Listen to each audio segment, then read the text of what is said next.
Okay, so after po natin mag-create ng project, mag-start na po tayo mag-establish ng ating mga benchmark or mga station natin, no? So punta lang po tayo sa survey,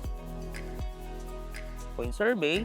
So by the way, be sure na naka-fix yung ating solution before tayo mag-establish ng ating points. So makikita natin dyan sa screen, nandyan yung ating northing eastings. And by the way, we're using PRS 92 Zone 3, so in a grid form, no?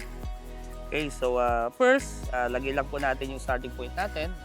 Normally, point number 1. And then yung code natin. Okay, let's say, lagay ko rito is D1. Okay. Okay, and then mas advisable po pagka nag-establish tayo ng benchmark is average, no? So, punta lang tayo dun sa setting.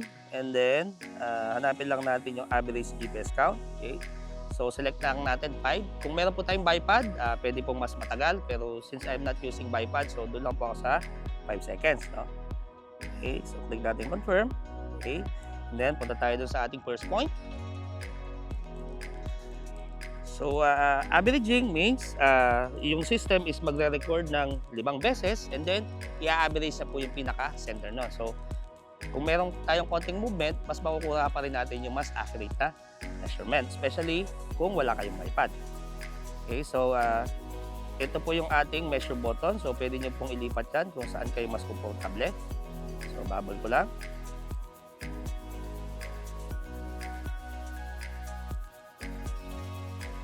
Okay, so after that, meron na tayong first point natin. Okay, T1.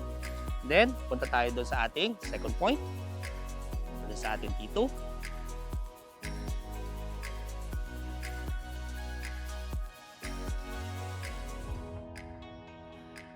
Okay, so kagaya na sinabi ko, ang Fieldmaster is, ang style niya is edit and measure, no? So be sure lang na ma-type mo yung tamang code mo before ka mag-click ng measure. Okay? So baba lang ulit.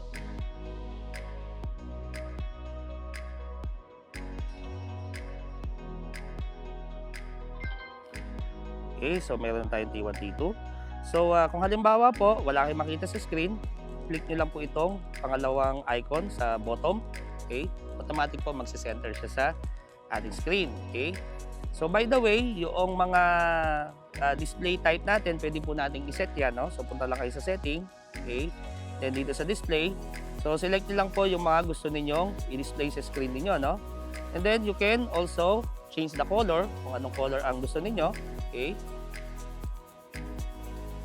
Confirm. Yan. So, ilagay lang po natin yung color na mas visible. Okay. So, this time, okay. Yan.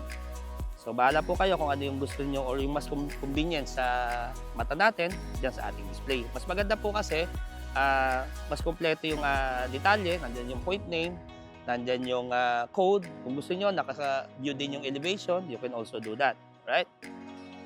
So after nating makapag-establish ng reference point, pwede na po tayong mag-start mag-gather ng ating data.